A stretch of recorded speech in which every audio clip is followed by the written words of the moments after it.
Roberto Marcato, Presidente del Consiglio Comunale di Padova, una fiaccolata silenziosa questa sera per dire cosa? Ma per dire no a una politica fallimentare del governo che, non essendo in grado di gestire questa finta accoglienza, scarica sui privati, sulle case dei privati, una responsabilità che invece è dello Stato.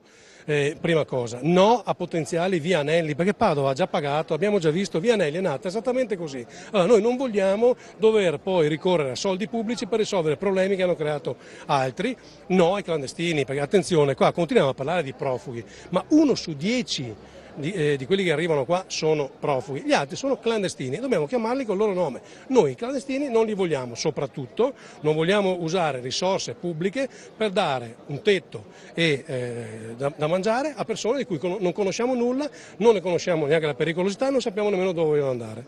Voi avete detto Padova è satura.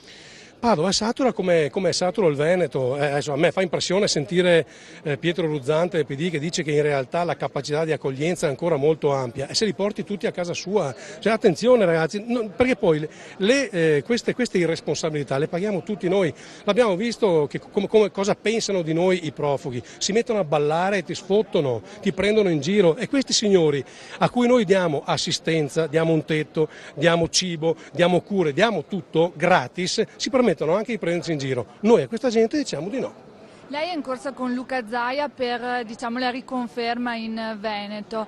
Parliamo però adesso della conferenza Stato-Regioni. Luca Zaia lo scorso anno a luglio aveva detto ok, noi tramite l'assessore Coletto accoglieremo nuovi profughi, perché adesso insomma ha cambiato idea, cos'è cambiato? No, ma attenzione, sui nuovi profughi non ci sono grossi problemi. Se invece ci mandano qua clandestini, Luca Zaia dice di no e ha ragione a dire di no. Mi sapete dire se tutti quelli che sono arrivati in questi giorni sono profughi? C'è una commissione ministeriale che stabilisce lo status di profugo. Ma siccome non è così, allora, finché non è stabilito sono clandestini. E ai clandestini diciamo di no, e benissimo fa Luca Zaia a preoccuparsi prima dei veneti e poi, permettetemi, degli altri che arrivano non si sa da dove, con barconi, poi scopriamo che dentro ci sono anche terroristi. Cosa aspettiamo? Che mettano una bomba per dire che forse c'è del pericolo? Insomma, è un atto di responsabilità quello del governatore Zaia. L'ultimo caso a Milano, però adesso è uscita la notizia che appunto era a scuola. Ma io non lo so, questo è il lavoro dell'intelligence, saranno loro a dire i problemi. Certo che io vorrei chiedere qui in piazza quanti si fidano delle parole di Alfano. Ha sempre un'espressione anche infelice e non è colpa sua. Certo che è un ministro non credibile e sarebbe opportuno per il bene dell'Italia che si dimettesse subito. Grazie ad Alice Bragantini, appunto da Padova. Assessore, lei era presente alla manifestazione, che aria tirava e che impressione le ha fatto poi? Una cosa, visto che comunque sono anche assessore alla demografia, quindi all'anagrafe, quindi qualcosa diciamo di normativo so. Lo status di profugo è tutelato dalla Costituzione italiana, primo punto. Cosa succede? Che quando arrivano in Italia ci sarebbe una commissione. Alfano le ha portate da 10 a 20, dove sono presenti 2 del Viminale, 1 dell'ONU e 1 degli enti locali. Dovrebbero dare entro 21 giorni lo status di profugo o meno, ci mettono un anno e mezzo. Quindi prima di tutto, quando si tratta di emergenza, perlomeno il governo dovrebbe quadruplicare, quintuplicare, sestuplicare le commissioni, visto che comunque sono tutti dipendenti statali e sono già pagati da noi. Quindi si tratta solamente di farli lavorare di più. Ricordo che Padova si è dotata di questa commissione da pochissime settimane, prima si appoggiava al Friuli Venezia Giulia. Sì. Cosa succede? Che nel frattempo vengono trattati come tali, con 35 e 40 euro al giorno, come comunque se lo fossero. Quando anche la commissione dà il diniego, allora gli scatta un altro sistema. Ci si inserisce nelle pieghe della legge. Un avvocato tranquillamente può fare ricorso al TAR o al Tribunale Civile. L'anno scorso la Repubblica Italiana ha speso 64 milioni di euro di patrocini gratuiti. I ricorsi non sono sempre giustificati, perché ho visto cose tipo uno che è stato aggredito da un leone Mozambico, sta avuto la sospensiva, insomma. Cose che andrebbero deferite all'ordine degli avvocati di chi fa sospensive del genere. Adesso ho preso la più grottesca che mi viene in mente. Cosa succede poi? Che nel frattempo si inserisce onlus e cooperative che chiaramente hanno un contributo dello Stato per l'assistenza ai profughi. L'altra sera su Report, tanto di testimonianza, voglio dire con carte, si sa che dentro un CIE quando ci sono 100 posti e ci sono 4 profughi, faccio un esempio, la cooperativa comunque prende i soldi come se fossero almeno riempiti per il 50%, nonostante sia un numero inferiore. Quindi cosa succede? Si crea un business attorno a questa cosa. In più un'altra motivazione in più, non c'è un controllo dei carichi pendenti di chi entra. È stato arrestato ieri a Milano quello che ha pianificato l'attentato al museo di Tripoli, no? Dove sono morti 4 italiani, che era già stato espulso tempo addietro e non si sa come sia rientrato in Italia senza controlli. Per fortuna l'hanno preso lo stesso, però voglio dire, non c'è un controllo a monte dei carichi pendenti per quanto riguarda queste persone, quindi non si sa chi viene, che tipo di reati ha commesso oppure non li ha commessi. Un'altra cosa, l'Europa ci lascia da soli, ho capito, vuol dire che abbiamo un premier debole, non può scaricare sugli enti locali il tutto, poi è impossibile pianificare nei vari comuni quanti vanno lì o quanti vanno dall'altra parte. Si possono dare al limite delle indicazioni, ma non c'è un obbligo di legge. Normalmente si muovono dove le amministrazioni locali sono più, diciamo, confondono solidarietà con assistenzialismo a oltranza, che è tipico della sinistra. Si viene in Italia, quindi per esempio si viene a Padova, con la legge Monti in 45 giorni in mancanza di controlli, col silenzio assenso sia la residenza. Io sono arrivato in comune a Padova che c'era un vigile che controllava, adesso ce ne sono 10. La residenza è senza vincolo urbanistico, quindi in un appartamento di 30 metri quadri possono risiedere in 60. Fanelli, lei fa con la testa. Non ho mica finito, con la residenza c'è assistenza sanitaria obbligatoria, se sono minori chiaramente il comune deve farsi carico chiaramente di tutelarli, quindi pagamento eventualmente degli affitti, delle bollette del gas, delle bollette dell'Enel, tutte queste cose qui. In più, se per caso qualcuno si macchia di reati tipo lo spaccio di droga, chiaramente il giudice dà i domiciliari là. Questo è il quadro. Con il controllo, diciamo, fatto dal settore anagrafe in 8 mesi, abbiamo circa ridimensionato 1800 residenze fittizie a Padova, perché c'è anche una parte che si vede e una parte del lavoro che non si vede. Quindi aumentando i controlli come i padovani, nessuna differenza. Tutti hanno un amico che per un cambio di via a Padova ha avuto i vigili 3, 4, 5 volte. Certo.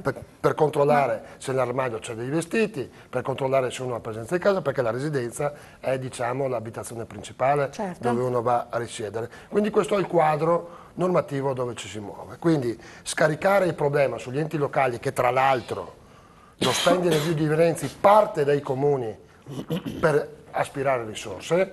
Quest'anno il comune di Padova dà al governo 53 milioni e mezzo di euro delle tasse dei padovani.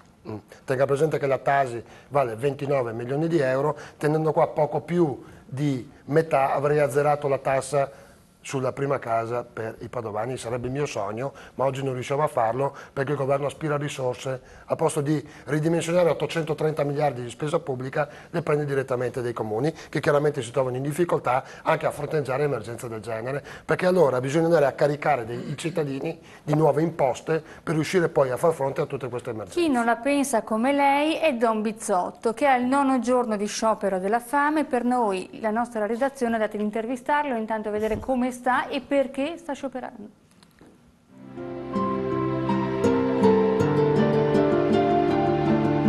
Digiuno pro ambiente, questa è un po' la tematica che diciamo ha caratterizzato i digiuni che lei ha fatto negli ultimi anni, ma soprattutto un digiuno a favore dei profughi, a favore degli accatoni, dei rom, dei sinti. Anche perché sono le categorie che sono più malviste e nessuno si avvicina e nessuno li accoglie, e vengono fatte nei loro confronti delle grandi ingiustizie e delle grandi pressioni. Sapere che un vigile, nel dare una multa, va in tasca a uno che domanda l'elemosina, va in tasca e gli porta via i soldi, questa cosa mi indigna.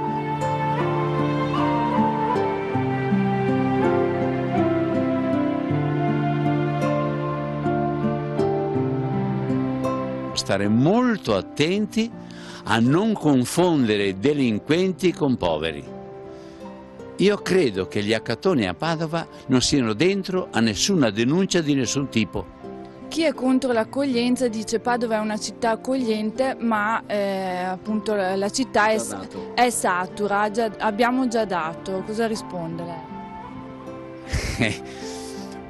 Che quelli che dicono questa cosa provino a dirlo davanti a loro mogli e ai loro figli.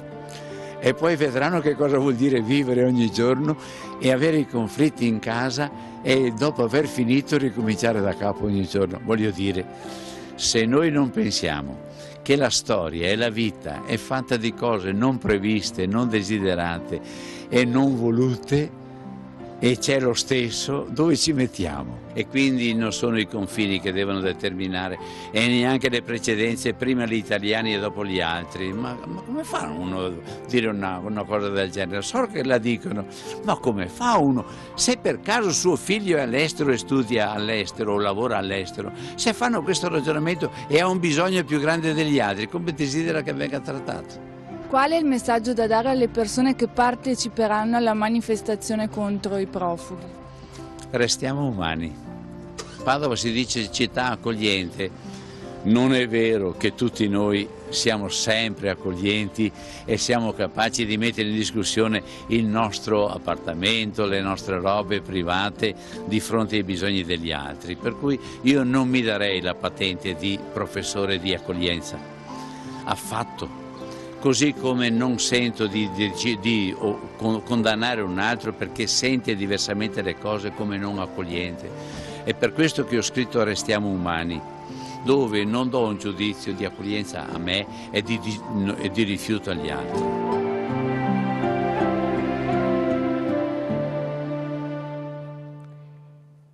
Nadalutti, restiamo umani, questo è il messaggio di Don Bizzotto, rivolto a tutti, chi accoglie, chi non accoglie, c'è molto da dare, è questa la soluzione?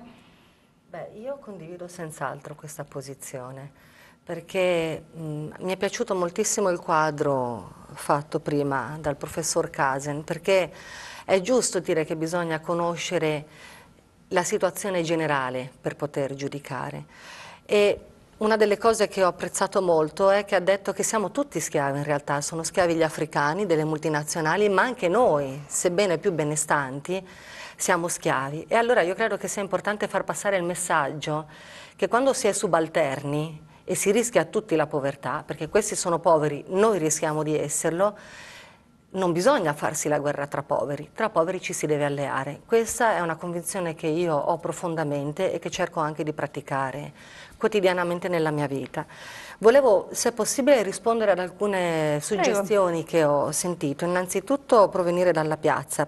Prima di tutto una questione che vorrei si smettesse di dire che le donne sono violentate da queste persone e vorrei ricordare invece che le donne italiane, come avevo già avuto occasione di dire in un'altra circostanza, soffrono per gli uomini italiani e molto spesso gli uomini che hanno in casa, perché sono i mariti, perché sono i fidanzati, gli ex mariti e gli ex fidanzati, ma per una percentuale che supera il 70%, quindi per piacere basta con questo luogo comune che non è assolutamente vero.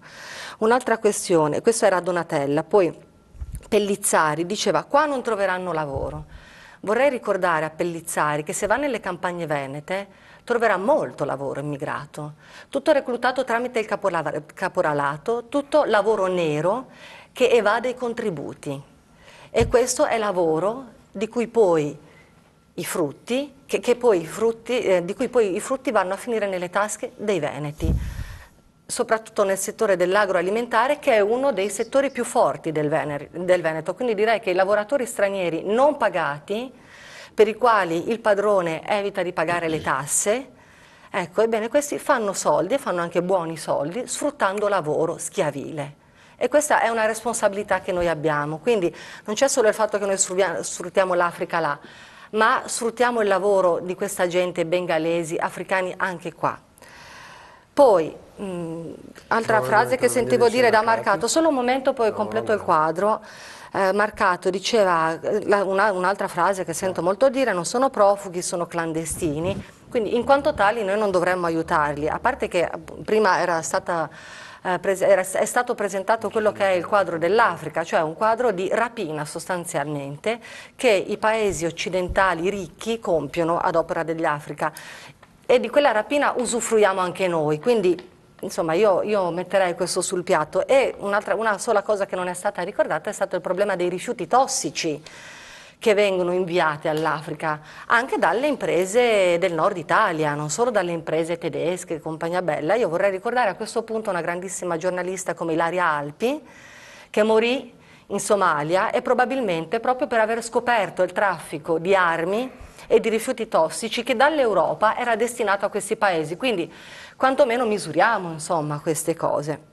E poi il problema, ci sono prima gli italiani e poi ci sono queste persone, e allora qua mi riaggancio invece a quello che ha detto prima Bressa, ovvero che questo tema dell'immigrazione è sfruttato in senso elettoralistico, perché se così non fosse io vorrei che l'attenzione si concentrasse su problemi che sono molto concreti e che ci riguardano molto da vicino. Io vorrei che per esempio si guardasse quello che succede a Padova. A Padova c'è la svendita o l'intenzione di svendita da parte del comune della società ERA, che fino a un certo punto è stata al 51, cioè la società, per intenderci, che gestisce l'acqua, cioè un bene comune, un bene che il referendum aveva detto che non dovrebbe essere invece svenduto. Ebbene, la giustificazione qual è? Passare dal 51% delle azioni al 38% delle azioni, quindi diventando minoritari, e si ricaverebbero 50 milioni di euro al di fuori del patto di stabilità. E per fare che cosa? Per costruire l'Arco di Giano, cioè per costruire strade, per risistemare la stanga, per fare i marciapiedi. Allora dico, se queste giunte sono tanto preoccupate dei cittadini italiani, perché non danno per esempio un sostegno al reddito degli italiani per la casa, visto che nella sola Padova mi risulta che ci siano 30 accessi giudiziari per sfratti a cittadini padovani. Non capisco come mai questi soldi si concepisca di destinarli immediatamente all'assessore. Dico scusi, soltanto un'altra cosa, all'edilizia, che è uno dei settori più legato alla corruzione, e vorrei che si parlasse anche di corruzione, perché la corruzione nell'edilizia fa lievitare i costi del 40%, sono soldi pubblici che si intascano privati e non sono stranieri, sono italiani, e questi soldi invece potrebbero benissimo essere destinati agli italiani. Sono tanti soldi. Io vorrei ricordare che nel caso del Mose i fondi neri risalivano ad un ammontare di 25 milioni di euro.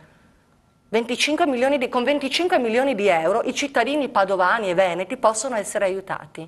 Per non parlare di quanto è lievitato il costo del Mose, che già da lì sarebbe da capire dove per il quale i lavori riprenderanno, perché quelle robe lì devono comunque finire. Ma è un altro argomento, lo trattiamo sicuramente in un'altra puntata. È possibile aiutare i cittadini padovani sicuramente in difficoltà, lo sappiamo, la crisi tocca un po' a 360 gradi la richiesta che faceva. È un po' male informata la signora, mi dispiace, da certi lati. Allora, corruzione è compito della magistratura, la responsabilità penale è individuale in Italia, giusto?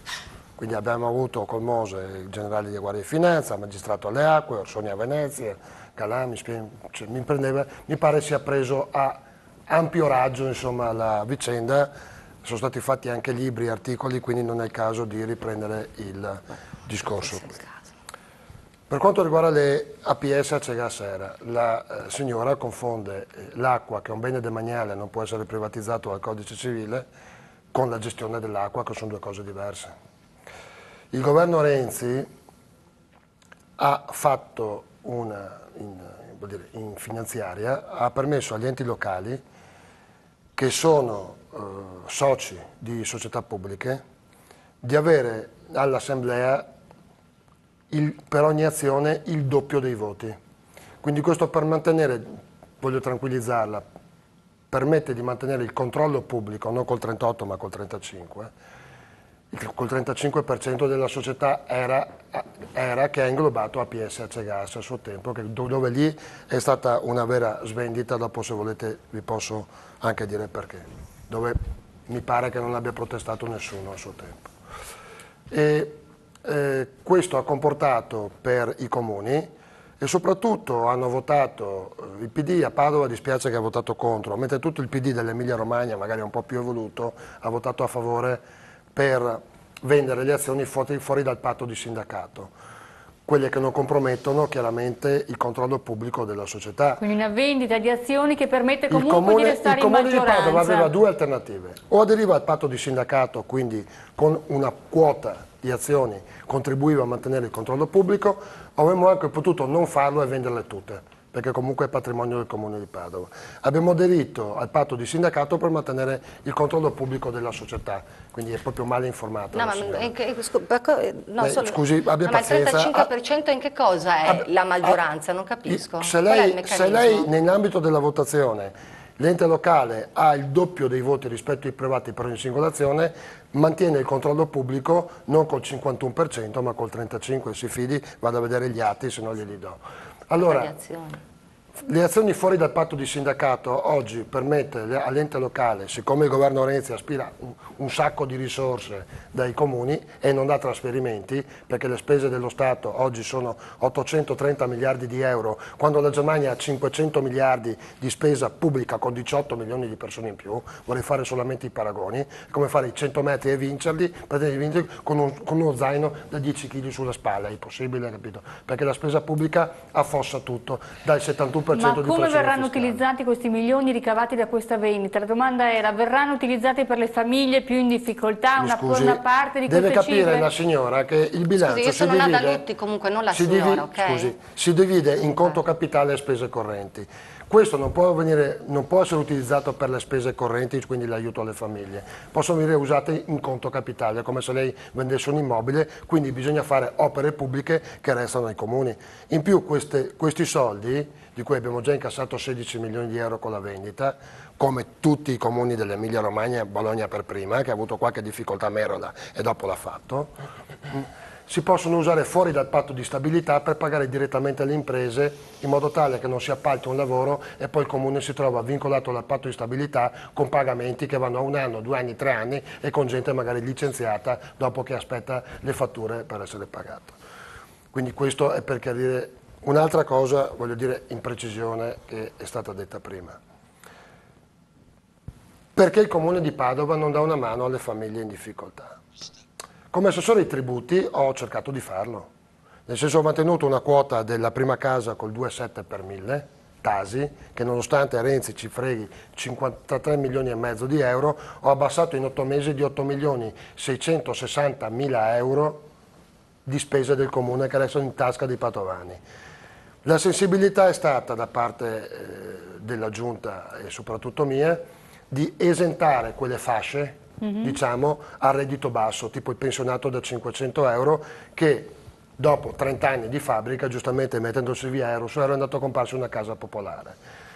Deve sapere che sotto i 600 euro di rendita catastale a Padova non si paga la Tasi, cioè le detrazioni sono pari a quello che chiede il Comune, sono 11.440 immobili popolari, chiaro? Quindi non è che non si paghi la Tasi. In più abbiamo aggiunto le detrazioni per i figli a carico fino a 26 anni, si poteva fare per i 18, presupposto che uno abbia la speranza di mantenere un'università, è chiaro che può rimanere in carico alla famiglia, e sono 50 euro senza vincolo il numero dei figli. Ho aggiunto le detrazioni per i disabili quest'anno, quindi mi pare, insomma, con i comodati gratuiti poi, che la casa che passa da padre in figlio la seconda e i canoni concordati e l'AIRE, direi che abbiamo fatto abbastanza, perché c'erano esattamente il contesto politico per fare esattamente l'opposto, visto che lo Stato ci prende risorse direttamente dalle tasche dei padovani. Quindi voglio dire, azzerando tante spese del comune che sono le consulenze esterne, le auto blu e tutte quelle cose che purtroppo abbiamo razionalizzato alcuni settori, capisce? Quindi a Padova, gli do una notizia, fino a 600 euro di rendita catastale, vado a vedere le abitazioni che sono, non si paga la taglia. Bene, ben venga per i nostri padovani. Genovese, allora, una manifestazione di cittadini oggi, questa sera a Padova, una manifestazione assolutamente trasversale in questo senso, che porta avanti un'opinione, non è la sola sicuramente, e viene dopo una manifestazione della settimana scorsa che invece aveva un'opinione completamente diversa e parlava di accoglienza. Questa sera si diceva assistenzialismo o accoglienza, li stiamo illudendo e quindi vediamo le immagini, oppure offriamo delle opportunità a queste persone. Prego. Ecco, questi sono esempi di come questi argomenti vengano affrontati spesso con troppa emotività. Abbiamo due opposte visioni emotive. Una è quella della paura, l'altra invece è quella del pietismo. Sono entrambe esagerazioni. Allora, queste persone, parlando sia degli immigrati, che per la maggior parte è chiaro, la gran parte sono persone oneste, fino a prova contraria, altrimenti se fossero tutti delinquenti non potremmo uscire di strada, no? Queste sono persone e le persone vanno trattate semplicemente con rispetto. Anche gli italiani, i padovani, i veneti sono persone e hanno delle paure che sono anche giustificate perché dei delinquenti ci sono e anche questi meritano rispetto. Come si fa a dare rispetto? Vediamoci alla contromanifestazione di questa sera. Mi scusi se l'ho interrotta, prego. Come si fa a dare questo rispetto alle persone? Con le soluzioni concrete, passare dallo stato emotivo alle soluzioni concrete. Alcune sono già state date. Raccogliamo magari le più significative. Ecco, per esempio le cooperative, il ruolo delle cooperative, servono chiaramente maggiori controlli. No, ecco, facciamoli. Abbiamo visto a Roma. No, ecco.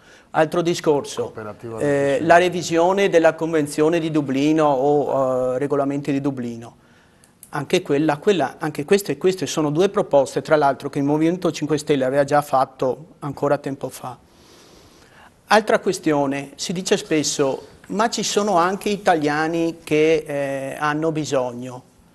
Va bene, ma come fanno a esistere ancora in Italia italiani che stanno in stato di indigenza? Come possiamo accettarlo? Perché non ci sono già dei fondi per queste persone qua? Perché non viene già provveduto danno 40 a queste euro persone al giorno qua? agli italiani, capisci? Vabbè, ma sta agli amministratori provvedere a questo, mi scusi. No, perché lo Stato dà i 40 euro al giorno, gli amministratori locali devono darli agli italiani. Allora, allo Stato non abbiamo mai governato noi, chiaro? Noi mai. E quindi? Quindi anche altro esempio. Potete anche fare proposte in Parlamento o siete una forza altro esempio, mi scusi, mi permetta. Altro esempio, parlavamo della cooperazione internazionale, no? La signora ne ha parlato. Io sono anni che sento parlare di cooperazione internazionale. Hanno governato tutti qua in Italia e tutti hanno parlato di cooperazione internazionale e l'Italia ha i record negativi degli aiuti allo sviluppo. Record negativi. 2 o 3 anni fa era lo 0,13%, una cosa semplicemente ridicola. Ora, quando uno pensa agli aiuti allo sviluppo, pensa magari che si tratti anche lì di bontà. No, allora vogliamo vederla in modo egoistico? Costa di più mantenere i profughi che arrivano qua o costa di più mantenerli là? Ma non mantenerli, ma creare con gli stessi soldi che noi spendiamo per un profugo qua, noi lì creiamo anche posti di lavoro, creiamo sviluppo. Ho avuto il piacere di sentire Renzi che ha scoperto che esiste l'Eritrea. Renzi ha scoperto che esiste l'Eritrea e non esiste solo l'Eritrea. L'Italia si è dimenticata per anni della Libia. Ecco. Forse se l'ha ricordato fin troppo. No, se n'è dimenticata, l'ha lasciata allo sbando, non abbiamo fatto niente. E non c'è solo la Libia, da dove vengono i clandestini? Vengono dalla Nigeria, vengono dalla Costa d'Avorio. Ho parlato, lasciamo completare, prego.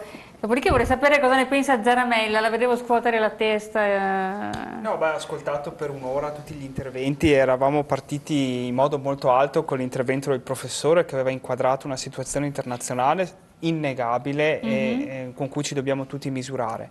Però c'è una frase di Don Bizzotto che mi ha colpito. Io sono di formazione ed estrazione cattolica, però non è che abbia condiviso da tutto quello che ha detto il sacerdote.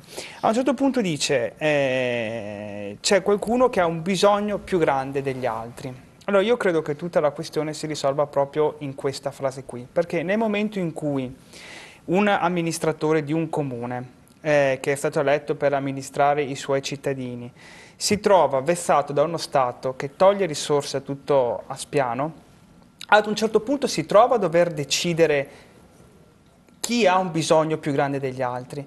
E la risposta che siano i suoi cittadini è una risposta, direi, quasi naturale. Lo abbiamo visto in Svizzera qualche tempo fa con un referendum. Abbiamo visto quali problemi sociali stanno creando anche l'immigrazione nel nord Europa, in alcuni paesi in cui addirittura i cittadini sono diventati minoranza nel loro Stato. Quindi che piaccia o non piaccia, un amministratore, un sindaco, un sindaco, un amministratore locale arriva a porsi la domanda fatidica: ma con i pochi soldi che mi restano, come posso io, chi è che devo decidere? A chi devo decidere di riconoscere il bisogno più grande? E si fa tanta demagogia però su questo tema generale a livello internazionale, perché aveva detto giustamente il professore, l'immagine potrebbe essere come tentare di fermare una marea umana con una mano. È difficilissimo, per non dire impossibile. Però qualcosa a livello internazionale il nostro governo poteva fare. Ricordo 20 anni fa, quando ci fu un'emergenza più contenuta in termini geopolitici, che fu quella albanese, nottetempo il governo, con operazioni di intelligence, operazioni militari, andò ad affondare i cosiddetti gommoni della morte nei porti prima che partissero. Quella fu un'iniziativa che rappresentò un'azione internazionale di rilievo. Adesso qualcosa si sta muovendo in questo senso. Allora, ma si muove adesso perché non si è mossa prima? Perché questo è il punto. Fino adesso abbiamo tentato, abbiamo subito una situazione, ma è ora di dare innanzitutto delle risposte in termini di tutela del confine. Panelli, dobbiamo cercare di farlo. Quella faccia, me la spieghi? Perché per il momento da operatore che lo vive ogni giorno poi nella professione. L'Europa l'altro giorno ha detto praticamente che a parte lo stanziamento dei soldi che viene dato per far fronte a questo fenomeno, ma che ci manda anche gli osservatori da parte della comunità. Cioè vengono degli osservatori a verificare come viene svolta e come vengono impiegati i soldi su questa operazione di accoglimento, di contenimento, di identificazione, di attività di polizia giudiziaria, perché ovviamente il fenomeno è molto complesso.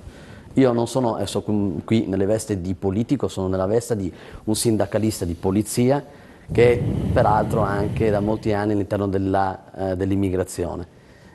Ci sono aspetti normativi, ci sono aspetti organizzativi, per esempio questo governo e anche quello precedente, con l'operazione prima Mare Nostrum e adesso col Triton, si è dimenticata anche le condizioni in cui dovevano lavorare i poliziotti in certi contesti. Noi siamo stati messi allo sbando, a contatto di malattie endemiche, siamo stati messi dentro i CIE che erano delle vere e proprie prigioni, e dentro ci dovevamo vivere anche noi per fare la nostra attività di identificazione, la nostra attività istituzionale.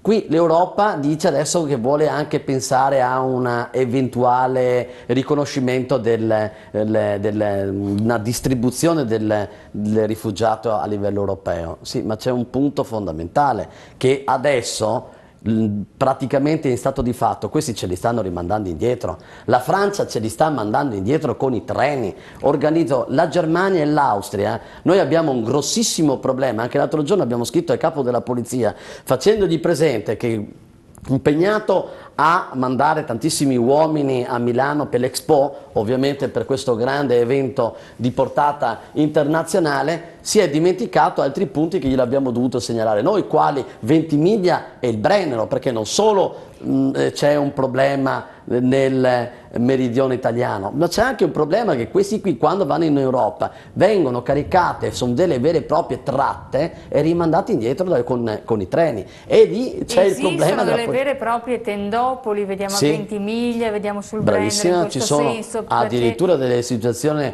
di emergenza umanitaria nel nostro paese che non vengono neanche tenute in debita considerazione. Ora, detto questo, ci sono adesso da parte dell'Europa non c'è solo un intervento di carattere finanziario, ci deve essere un intervento di carattere normativo, ci deve essere un intervento di carattere strutturale, finalmente di costituire questa Frontex, quindi potenziare i mezzi, gli uomini, perché l'Italia, che lo vogliano o non lo vogliono, è il confine meridionale dell'Europa ed è nell'interesse di Bruxelles, nell'interesse dell'Europa, proteggere questo confine. Quindi ci diano anche eventualmente la possibilità di uomini, di mezzi che ci vengono a collaborare, non solo con le motovedette o con le navi da guerra.